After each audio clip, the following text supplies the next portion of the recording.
नमस्कार मित्रांनो, आज बऱ्याच दिवसांनी व्हिडिओ बनवण्याचा योग आलाय. या व्हिडिओमध्ये मी माझ्या आडनावाचा इतिहास सांगणार आहे. माझं गाव महाराष्ट्राच्या बाहेर नाही, परंतु जिथे-जिथे मी महाराष्ट्रामध्ये फिरतोय, तिथे माझं आडनाव सगळ्यांना थोडा युनिक वाटतं. आताही मी जेव्हा नवीन व्यक्तींना भेटतो, तेव्हाही तीच स्थिती असते.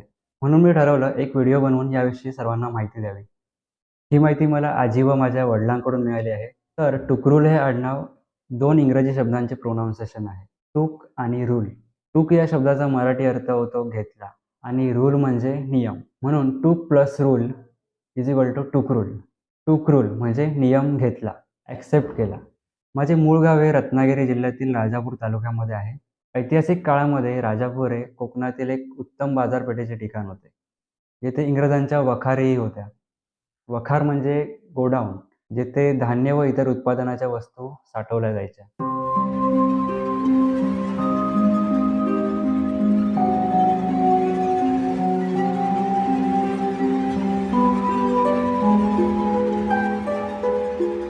म्हणजे बघा, त्यावेळी कोकणामध्ये इंग्रजांचा वावर होता.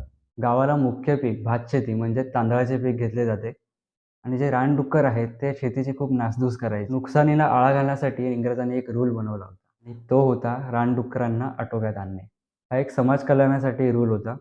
रूल सर्वप्रथम आमच्या पूर्वजांनी ॲक्सेप्ट केल्यामुळे टुकरूल हे आडनाव बहाल करण्यात आले आणि मूळचे सावंत असणारे आमचे पूर्वज टुकरूल झाले. कोकणामध्ये टुकरूल हे आडनाव एकदम कॉमन आहे व येथे वस्ती व गावांचे नावही या आडनावांनी अस्तित्वात आहेत. जसे माझ्या गावाचे नावही टुकरुलवाडी असं आहे. फार पूर्वी आमचे मूळ गाव सावंतवाडी होते. तर हा होता माझ्या आडनावाचा इतिहास. आजच्या व्हिडिओमध्ये इतकेच. भेटूया नवीन विषयासह पुढील व्हिडिओमध्ये. व्हिडिओ आवडल्यास व्हिडिओला लाईक आणि चॅनलला सबस्क्राईब करायला विसरू नका. बाय.